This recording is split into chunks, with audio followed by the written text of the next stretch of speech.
A very good evening to all of you दोस्तों। स्वागत करते हैं आप सभी का अनअकैडमी बीपीएससी के इस प्लेटफॉर्म पे, जहां पे रोज शाम को 6 बजे मैं जितेंद्र कुमार आपके लिए लेकर आ रहा हूं 66 बीपीएससी के रिगार्डिंग ये मॉक टेस्ट। तो चलिए शुरुआत करते हैं, आज का ये मॉक टेस्ट ज्वाइन करते हैं आपके साथ। और करीब 50 प्रश्न हैं यहाँ पे जो कि आप तक ये पहुंचाए जाएंगे इस वीडियो के माध्यम से। चैनल पे नए हैं तो प्लीज सब्सक्राइब कीजिए बेल आइकन दबा के, ताकि पल पल की अपडेट यहाँ से आपको मिलती रहे। दोस्तों यहाँ पे 66 बीपीएससी के रिगार्डिंग सुबह के 4 बजे हम लेकर आ रहे हैं आपके लिए करेंट अफेयर का सिनारियो, जो कि डेली बेसिस के ऊपर ये करेंट अफेयर होता है। आपको बता देना चाहते हैं यहाँ के वीकली करेंट अफेयर भी दिए जा रहे हैं, साथ ही साथ और मंथ एंड ऑफ मंथ में आपको, जी हाँ, एंड ऑफ मंथ में एक मंथली करेंट अफेयर का वीडियो भी मिलता है। तो इस वीडियो को सुबह 4 बजे आप हमारे साथ देख सकते हैं। चलिए लेकर चलते हैं, आज का सेट नंबर है 20 और देखते हैं इन 50 प्रश्नों में कितने क्वेश्चन आप सही करते हैं। पहला क्वेश्चन है कि भारतीयों ने साइमन कमीशन का विरोध क्यों किया। चलिए दोस्तों, साइमन कमीशन से कौन जुड़े हुए थे, उनका नाम तो बताना ही है, और उनका विरोध किसने किया था। बिल्कुल याद रखिएगा, इट्स अ सी। जी हाँ, कमीशन के किसी भी सदस्य का भारतीय ना होने के कारण जो है भारतीयों ने साइमन कमीशन का विरोध किया था, क्योंकि ये साइमन कमीशन जो है दोस्तों इंग्लैंड में बनाया गया था, ठीक है, और इसमें किसी भी भारतीय को शामिल नहीं किया गया था, जिस कारण से भारतीयों ने इसका विरोध भी किया था। क्वेश्चन नंबर 2 पे चलते हैं। महात्मा गांधी ने सन 1932 में आमरण अनशन क्यों रखा था। चलिए, क्वेश्चन इंपॉर्टेंट है, आ सकता है एग्जाम में भी। जी हाँ, महात्मा गांधी ने सन 1932 में आमरण अनशन क्यों रखा था। इट्स ए, जहां ब्रिटिश सरकार के द्वारा दलितों के लिए पृथक चुनाव की घोषणा की गई थी। जी हाँ, जिसके चलते यहाँ पे इन्होंने आमरण अनशन रखा था। दोस्तों नोट कर सकते हैं, ये क्वेश्चन इंपॉर्टेंट है। जी हाँ, दलितों के लिए ये एक पृथक चुनाव की घोषणा कर चुके थे ब्रिटिश सरकार, और ये अलगाववादी नीति को अपनाना शुरू कर दिए थे। ठीक है, लोगों को यहाँ पे बांटना, एक दूसरे में के प्रति भड़काना, ऐसे कार्य थे जो कि यहाँ पे ब्रिटिश सरकार ने शुरुआत की थी। दोस्तों क्वेश्चन नंबर 3 पे आते हैं, गदर पार्टी की स्थापना किसने की। चलिए आंसर करेंगे दोस्तों यहाँ पे। जी हाँ, आंसर जिसका आ रहा है दोस्तों यहाँ पे इट्स अ बी, लाल हरदयाल और काशीराम सुहन सिंह। नोट कर सकते हैं दोस्तों यहाँ पे, देखिए लाल हरदयाल और काशीराम और सुहन सिंह, ये 3 लोग थे जो कि मिलकर करीब 1913 में, दोस्तों नोट कर सकते हैं 1913 में अमेरिका एवं कनाडा में गदर पार्टी का गठन किया था। कहाँ पे, अमेरिका में। जी हाँ, कहाँ पे गठन हुआ था, अमेरिका में, और इसका नाम रखा गया था दोस्तों गदर पार्टी, याद रखिएगा।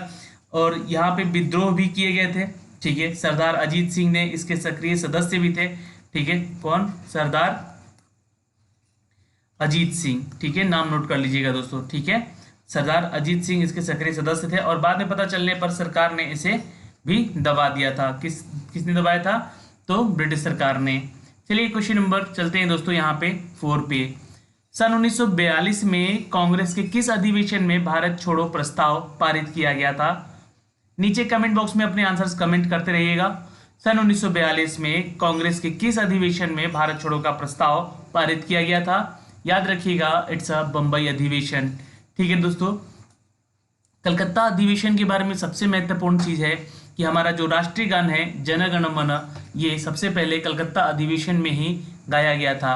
दोस्तों जन गण मन से रिलेटेड अगर क्वेश्चन पूछे तो बताना है कि इसके जो रचयिता हैं वो रविन्द्रनाथ टैगोर हैं, और ये सबसे पहले, जी हाँ, गाया गया था दोस्तों कलकत्ता अधिवेशन में। क्वेश्चन नंबर दोस्तों, भारत का राष्ट्रपति होता है, क्या होता है।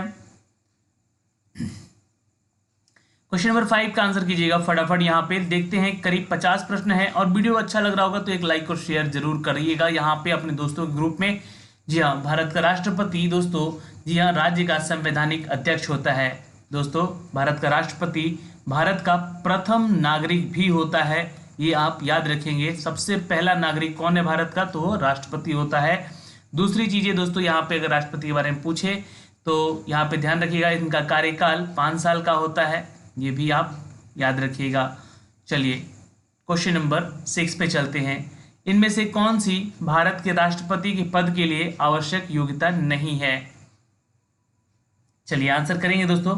देखिए मैं आपको थोड़ा सा डिस्क्रिप्शन यहाँ पे देना चाहूँगा। राष्ट्रपति जो पद होता है वो संबंधित होता है किससे, तो कुछ शर्तों से, जो कि भारतीय संविधान के आर्टिकल 58 में ये वर्णित किया गया है और 59 में भी। ये दोनों ही आर्टिकल आप थोड़ा नोट कर लीजिएगा। अनुच्छेद 59 में कहा गया है दोस्तों कि राष्ट्रपति संसद के किसी भी सदन का या किसी भी राज्य के विधानमंडल के किसी भी सदन का सदस्य नहीं हो सकता है। ठीक है, ये हमारा आर्टिकल 59 में कहा गया है। ठीक है, ध्यान रखिएगा।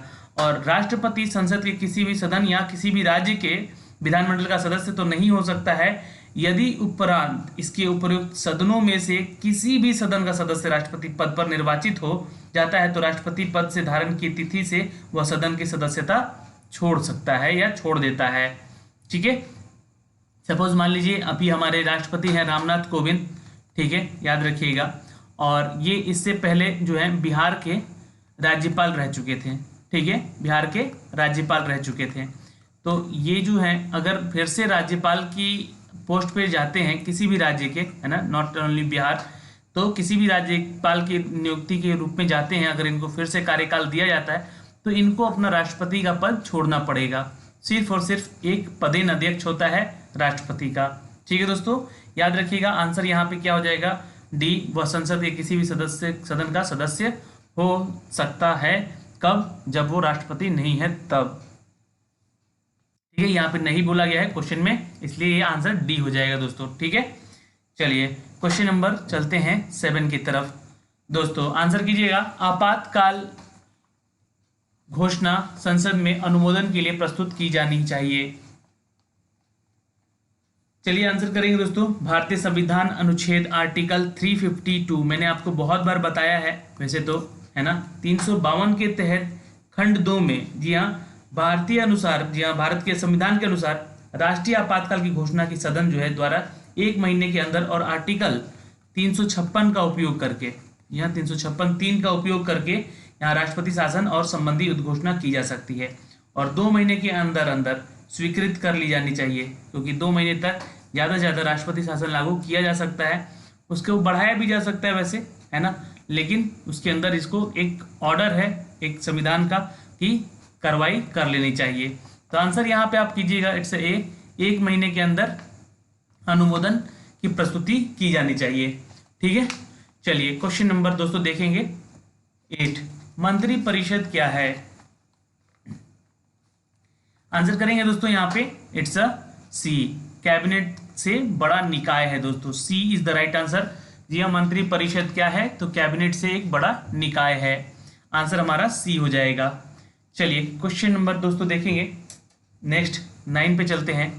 राज्यपाल का वेतन किस कोष में आता है?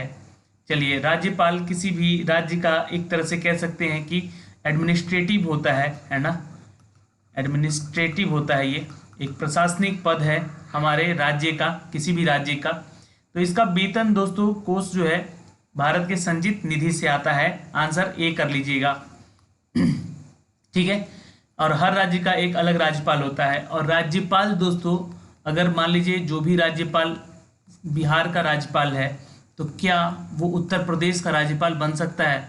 तो बिल्कुल बन सकता है, एक से ज़्यादा भी राज्यों का वो राज्यपाल बन सकता है। जैसे अभी हाल ही में मध्य प्रदेश की जो राज्यपाल थी कुछ दिन पहले, है ना, पूर्व थी, अभी वो उत्तर प्रदेश की बन गई हैं, आनंदीबेन पटेल।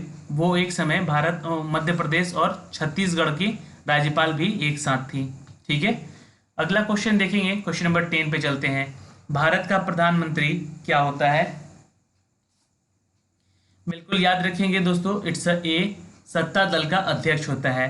सपोज मान लीजिए भारत का प्रधानमंत्री कैसे चुन कर आता है, इसकी नियुक्ति कौन करता है?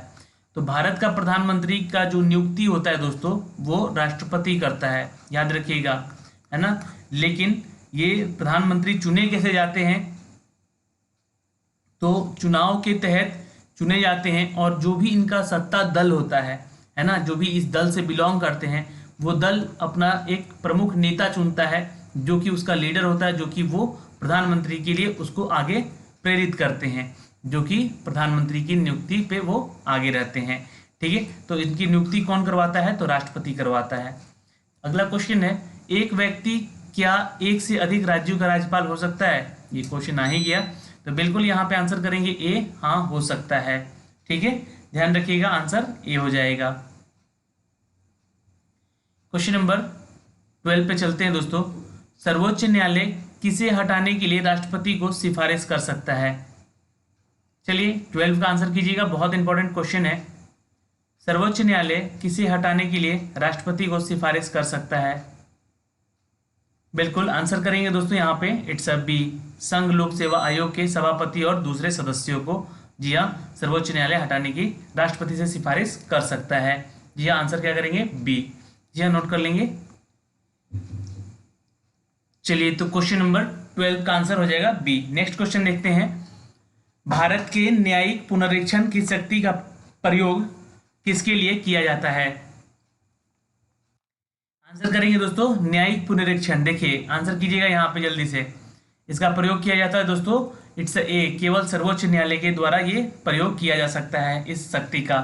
ठीक है, सर्वोच्च न्यायालय, सुप्रीम कोर्ट। नेक्स्ट क्वेश्चन है 14।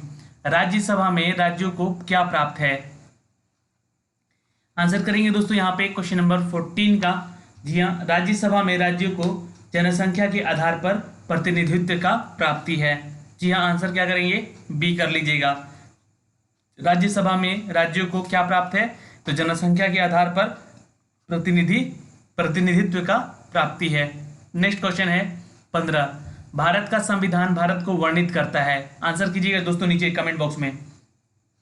भारत का संविधान भारत को क्या वर्णित करता है? बिल्कुल, देखिए भारतीय संविधान का पहला अनुच्छेद जो कहता है दोस्तों कि भारत को राज्यों के संघ के रूप में वर्णित किया गया है। जी हाँ, ये कौन कहता है हमारा?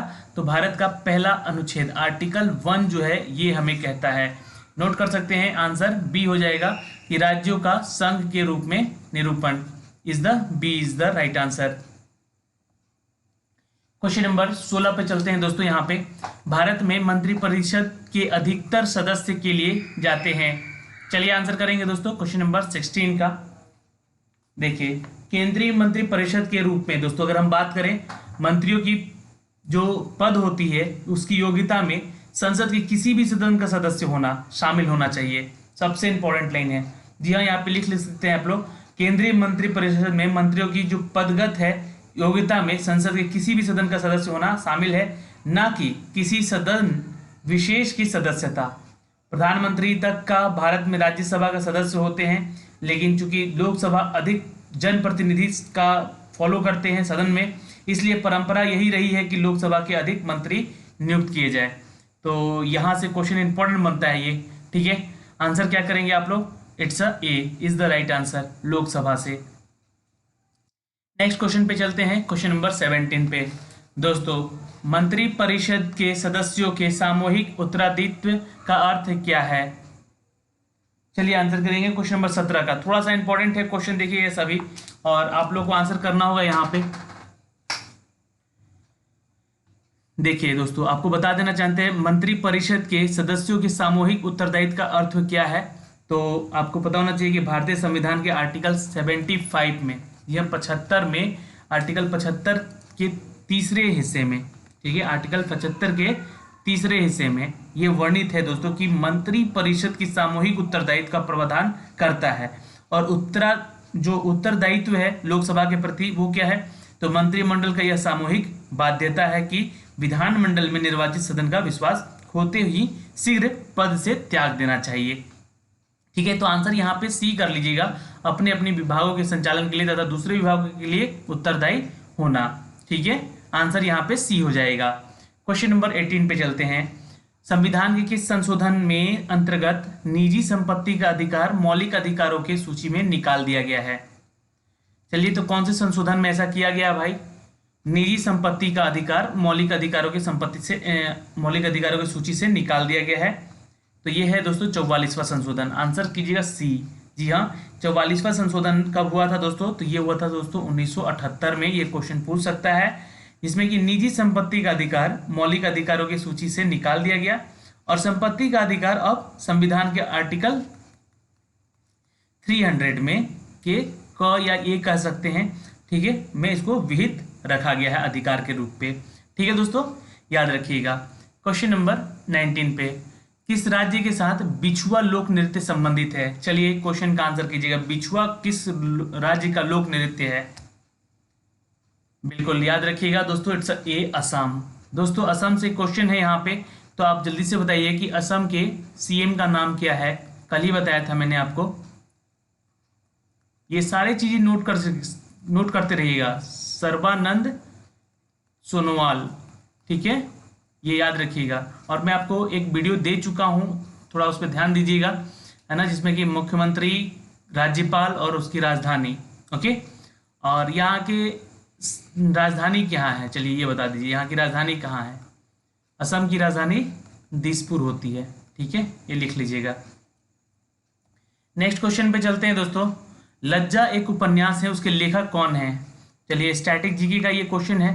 हर तरह के क्वेश्चन मिक्सअप करके ला रहा हूँ यहाँ पे आपके लिए, ताकि ये वीडियो जो है आपके आने वाले 66 बीपीएससी एग्जाम के लिए इंपॉर्टेंट बना रहे, ठीक है, क्योंकि एक एक दिन आपके लिए महत्वपूर्ण है। आज से जो नहीं पढ़ेगा वो आने वाले समय में यहाँ पे पीछे रह जाएगा। भले ही कितनी परेशानियाँ हो रही हैं बिहार में हर नौकरी को लेकर, लेकिन आपको क्या करना है, सब कुछ भूल कर अपनी पढ़ाई करनी है, ताकि आप सक्सेस पा सकें। यहाँ पे एक ही मोटिव है, जो पढ़ेगा वही बढ़ेगा। तो आप भी पढ़िए, आप भी आगे बढ़िएगा। लज्जा उपन्यास को लेखक कौन से हैं? तो याद रखिएगा, it's a C, Taslima Nasreen is the right answer. C is the right answer. Next question है 21 दोस्तों, विश्व पर्यटन दिवस कब मनाया जाता है? देखिए, और ये अभी मंथ चल रहा है दोस्तों जून का, और जून में हम लोग देखेंगे स्पेशल डेज, ठीक है। एक वीडियो मैं आपको देने वाला हूँ जो कि जून के करीब, जी हाँ, जो जो इम्पोर्टेंट डेज हैं वो आपको यहाँ से दिए जाएंगे। तो एक वीडियो मैं आपको शेयर करूँगा कल, है ना, तो वो वीडियो जरूर देखिएगा आप लोग। वो पब्लिश कर दिया जाएगा यहाँ पे, आप जाके उसको जरूर चेक कर लीजिएगा। चलिए, विश्व पर्यटन दिवस कब मनाया जाता है? आंसर करेंगे दोस्तों, इट्स सी, जी हाँ, 27 सितंबर को। क्योंकि देखिए इस बार कोविड-19 के कारण, जी हाँ, कोविड-19 पेंडेमिक के चलते पूरे देश का ही नहीं, पूरे विश्व का जो है पर्यटन जो है स्थल, वो इस बार डाउन गया है, उसकी बिजनेस भी डाउन गई है। इसलिए इस बार का कोई थीम यहाँ पे अपडेट नहीं किया जा सकेगा। वैसे तो सितंबर अभी आने में समय है, लेकिन मुझे लगता है कि ये तब तक चालू कर दिया जाएगा और कोई थीम यहाँ पे रखा जाएगा, ठीक है। अगर कुछ थीम रखा भी जाता है तो इसका अपडेट मैं आपको जरूर दूंगा। किन राज्यों से होकर चंबल नदी बहती है? चलिए क्वेश्चन नंबर 22 का उत्तर कीजिएगा।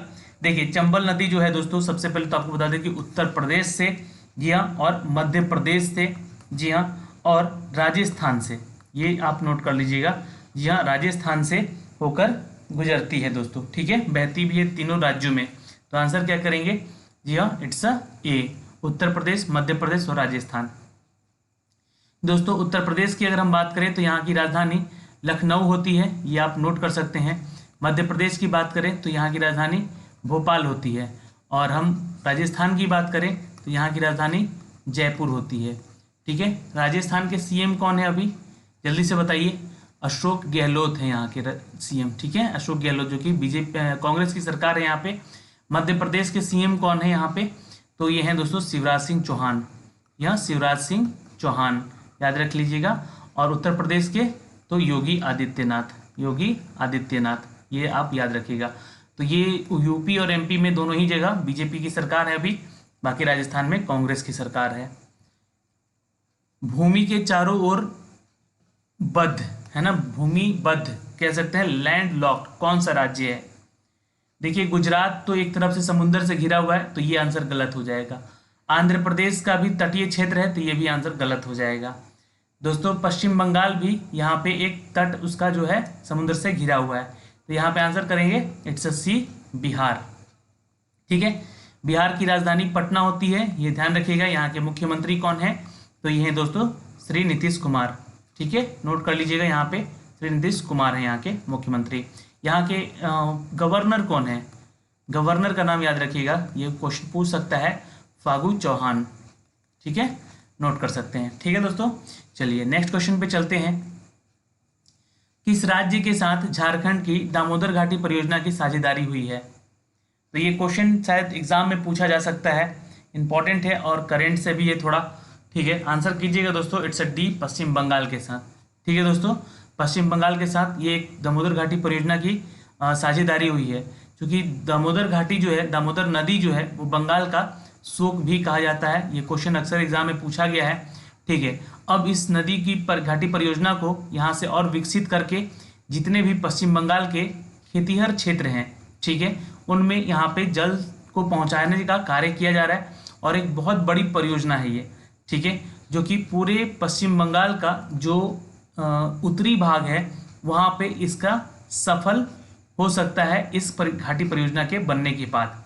ठीक है, वहाँ पे बाढ़ कम आएंगे और वहाँ का जल है, दामोदर घाटी परियोजना का जो जल है उसको अच्छे जगहों पे उपयोग किया जा सकेगा। पश्चिम बंगाल से अगर क्वेश्चन है तो यहाँ के सीएम है दोस्तों ममता बनर्जी, याद रखिएगा। और यहाँ की राजधानी है दोस्तों, कैपिटल क्या है तो कोलकाता होती है। ठीक है, याद रखिएगा दोस्तों, ठीक है ना। और जगदीप धनखड़ जो हैं यहाँ के क्या हैं तो वो हैं दोस्तों गवर्नर। ठीक है, चलिए क्वेश्चन नंबर 25 पे आते हैं। कौन सा राज्य डाक क्षेत्र में 8 के अंतर्गत आता है? कौन सा राज्य डाक क्षेत्र 8 के अंतर्गत आता है? चलिए आंसर करेंगे। 8 के अंतर्गत आता है ये दोस्तों बिहार। ठीक है, आप यहाँ पे देखेंगे, अगर हम जैसे रोहतास से बिलोंग करते हैं तो 821307 यहाँ का पिन कोड है, तो यहाँ डाक क्षेत्र का पिन से ही रिलेटेड करते हैं तो 8 के अंतर्गत आता है ये। ठीक है, ऐसे ही बिहार का सभी जो जिला है वो 8 के अंतर्गत ही सभी को रखा गया है। ठीक है, चलिए बिहार में कुल कितने जिले हैं पूछ सकता है एग्जाम में। 38 जिले हैं टोटल यहाँ पे। ठीक है दोस्तों, ये भी क्वेश्चन इंपॉर्टेंट है और ये क्वेश्चन बन सकता है बिहार स्पेशल से कि बिहार में सबसे ज़्यादा जो मतलब गर्मी है वो कौन से ज़िले में पड़ता है तो जिला गया है। और सबसे ज़्यादा वर्षा कौन से क्षेत्र में होता है तो औरंगाबाद ज़िले में होता है, ये भी आप ध्यान रखिएगा। ठीक है, ये क्वेश्चन पूछा गया है बिहार स्पेशल में। क्वेश्चन नंबर 26, भारतीय क्षेत्र में 2 ज्वालामुखी द्वीप हैं, कौन कौन से? चलिए आंसर कीजिएगा, इट्स अ डी।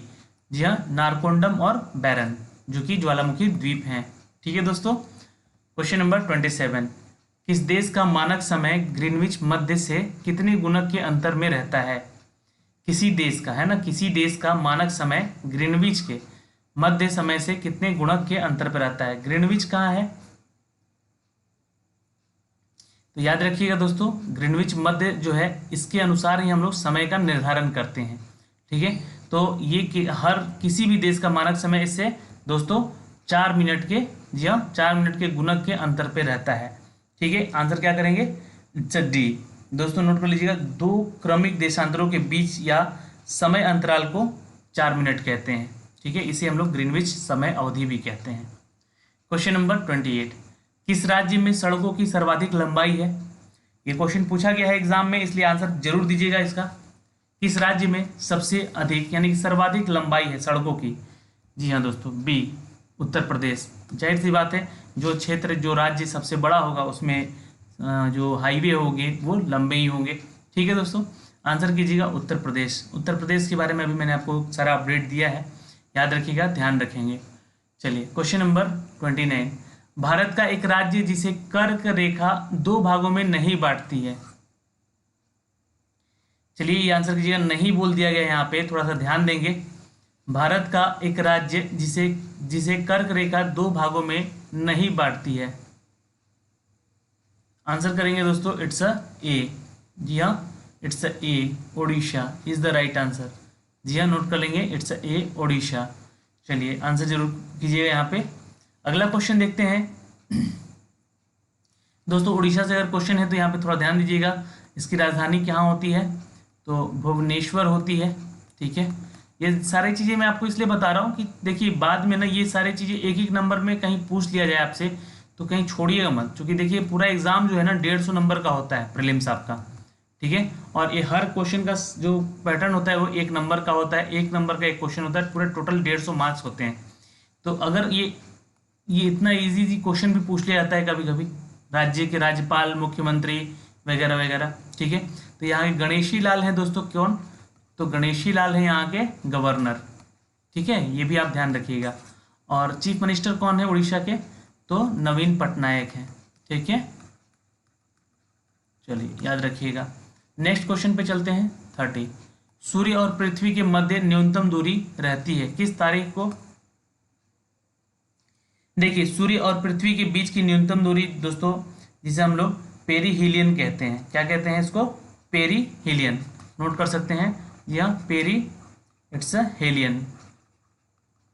जी हाँ, इनकी बीच की दूरी को कहते हैं। सामान्य तौर पर यह 3 जनवरी और 4 जनवरी कहीं कहीं लिखा रहता है, वैसे तो आप 3 जनवरी नोट कर सकते हैं। ठीक है, 3 जनवरी को होता है सबसे न्यूनतम दूरी। ठीक है दोस्तों, चलिए नेक्स्ट क्वेश्चन पे चलते हैं। 31, सूर्य और पृथ्वी के मध्य न्यूनतम दूरी।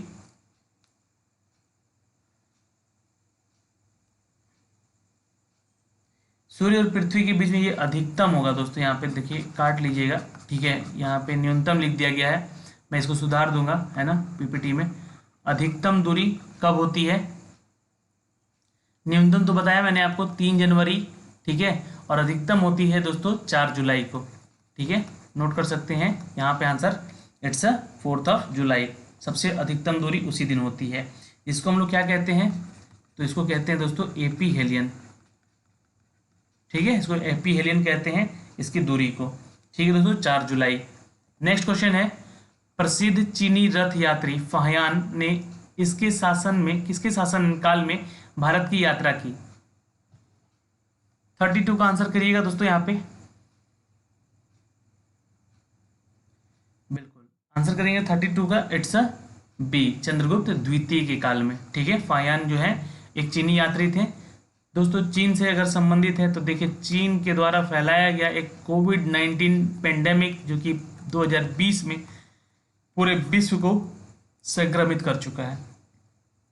19 इसलिए कहा जाता है क्योंकि इसका जो पहला केस था नवंबर 2019 में पाया गया। कहाँ पे? चाइना के वुहान शहर में।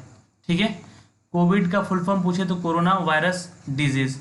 ठीक है, बहुत ही खतरनाक बीमारी है जिसको कि 11 जो है तरह के टाइप बताए जाते हैं इसके, जिसमें कि सबसे खतरनाक एसिम्प्टोमेटिक होते हैं। जी हाँ, सिम्पटेम्पिक होते हैं। और यहाँ पे दोस्तों जिनको भी ई सिम्टम्स होते हैं वो उनको पता तक नहीं चलता है कि उनको कोविड-19 इफेक्ट हुआ है। ठीक है, और 5 से 6 दिन के अंदर वो वायरस उनके गले से नीचे उतरकर उनके फेफड़ों तक जाता है और वो पूरा का पूरा फेफड़े का नली जो है वो जाम कर देता है, जिसमें कि उनको सांस लेने की दिक्कत शुरू हो जाती है और उनकी डेथ भी हो सकती है। तो बहुत ही खतरनाक बीमारी है ये कोविड-19। चाइना की राजधानी होती है दोस्तों बीजिंग, याद रखिएगा। और यहाँ की जो करेंसी होती है वो होती है रेनिनबी। ठीक है, खैर हम बात कर रहे थे इतिहास की। तो प्रसिद्ध चीनी रथ यात्री था फाहियान, जो कि भारत आया था दोस्तों चंद्रगुप्त द्वितीय काल में। ठीक है, चलिए क्वेश्चन नंबर 33, अजंता की चित्रकारी इन कथाओं को चित्रण कराती है। अजंता की चित्रकारी, जी हाँ, नोट कर सकते हैं, जातक कथाओं की वर्णन करती है। किसकी? जातक कथाओं की वर्णन करती है। It's C is the right answer. चलिए क्वेश्चन नंबर 34, दोस्तों बिहार है ना, और बिहार में बहुत अंतर है। ठीक है, लेकिन बिहार शब्द का अर्थ क्या है? ये दोस्तों जब बौद्ध यानी कि महात्मा बुद्ध जब यहाँ पे आए बिहार में तो उनके द्वारा ये शब्द कहा गया। जी हाँ, इसका मतलब होता है पर्यटन। बिहार का मतलब होता है पर्यटन, यानी कि वो एक तरह से यहाँ ज्ञान अर्जित करने आए और महाबोधि वृक्ष के नीचे बैठकर उन्होंने अपने ज्ञान अर्जित किए, जो कि बिहार के गया जिला में स्थित है बोध गया।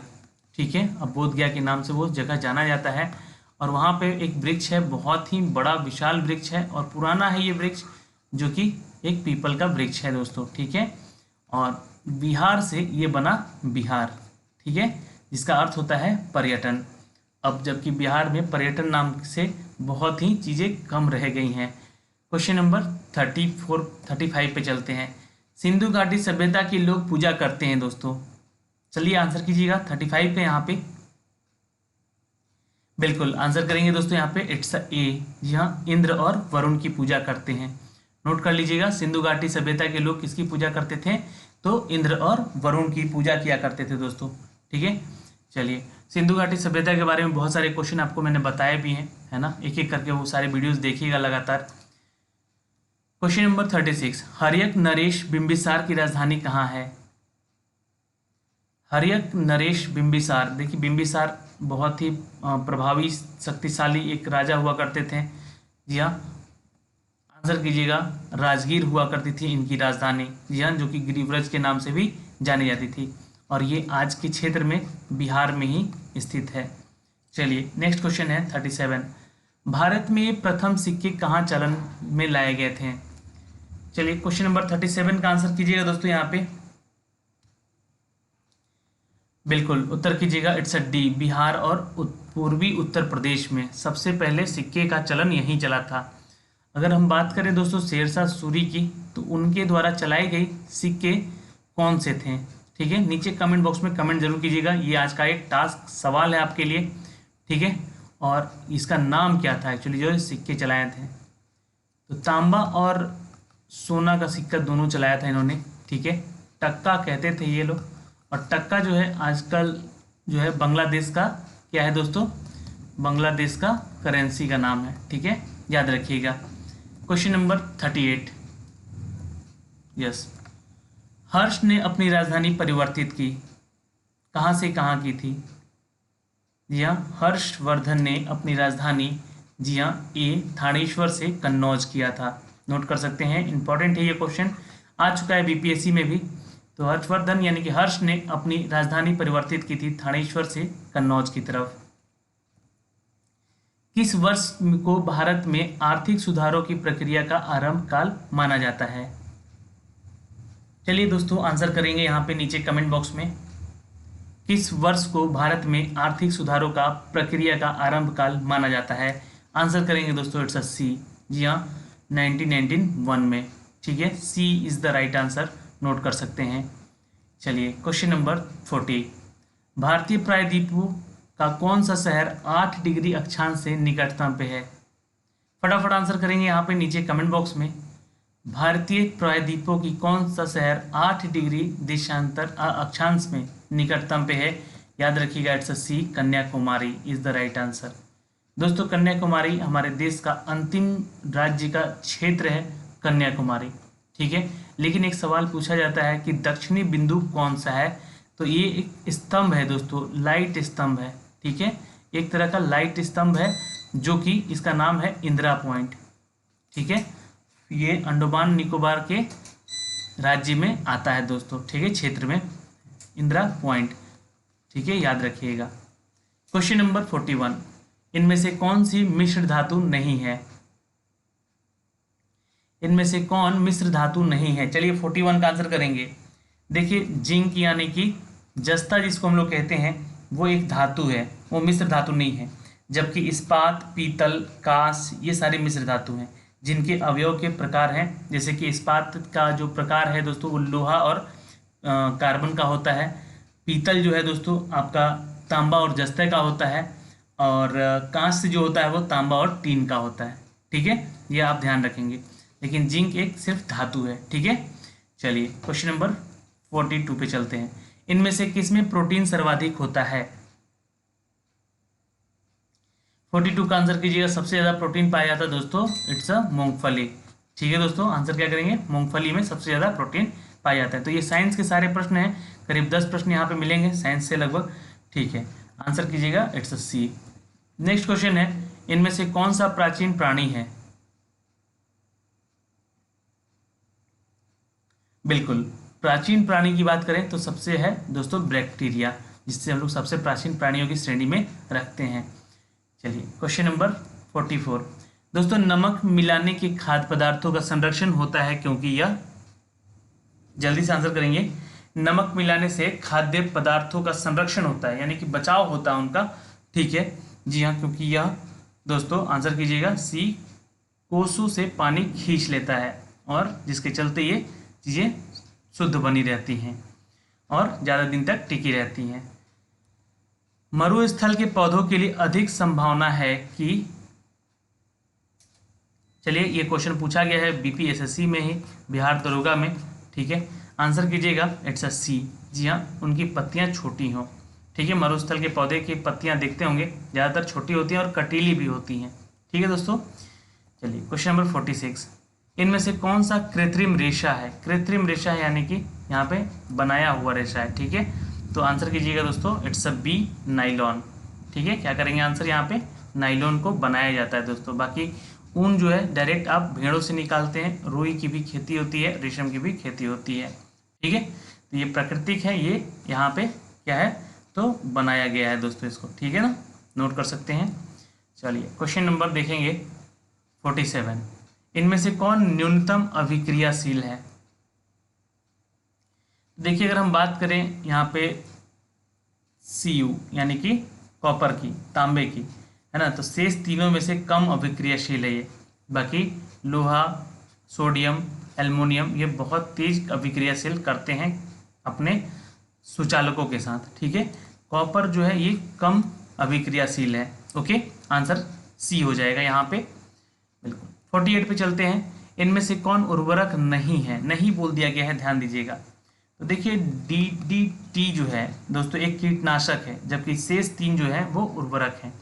तो DDT जो है क्या है, एक कीटनाशक है। क्या है ये, कीटनाशक है। और बाकी जो है क्या है, तो ये सारे के सारे क्या है ये दोस्तों, उर्वरक हैं। चलिए क्वेश्चन नंबर देखेंगे 49। इनमें से कौन सा अनाज वाला पौधा नहीं है। तो आंसर कीजिएगा यहाँ पे बी, जो पाट है वो अनाज नहीं मिलता है। बाकी गेहूं, धान, मकई, इससे हमें खाने की चीज़ें, खाद्य पदार्थें मिल सकती हैं, इसलिए बल्कि पाट से हमें नहीं मिलती है। तो आंसर यहाँ पे नहीं पूछा गया है, तो बी हो जाएगा। Question number 50। इनमें से कौन ज्योतिहीन बॉडी है। चलिए आंसर कीजिएगा, इट्स ए ग्रह, जो कि ज्योतिहीन एक स्ट्रक्चर बॉडी है। ठीक है दोस्तों, ग्रह नोट कर सकते हैं दोस्तों। तो आज के इस पूरे सिनारियो में, जी हाँ दोस्तों, हमने करीब 50 प्रश्न देखे। आपने कितने उत्तर सही किए ये हमें कमेंट बॉक्स में कमेंट करके ज़रूर बताएं, और वीडियो को लाइक और शेयर ज़रूर कीजिएगा, ताकि आपको यहाँ से ये सारे प्रश्न मिल सकें। ठीक है, और इसका PDF का लिंक नीचे दिया गया है डिस्क्रिप्शन में, वहाँ से आप जाके इसका PDF भी डाउनलोड कर सकते हैं। तो आज के लिए इतना ही, मिलते हैं आपसे अगली वीडियो में। तब तक के लिए बाय बाय, टेक केयर, ध्यान रखिएगा अपना और अपने परिवार का।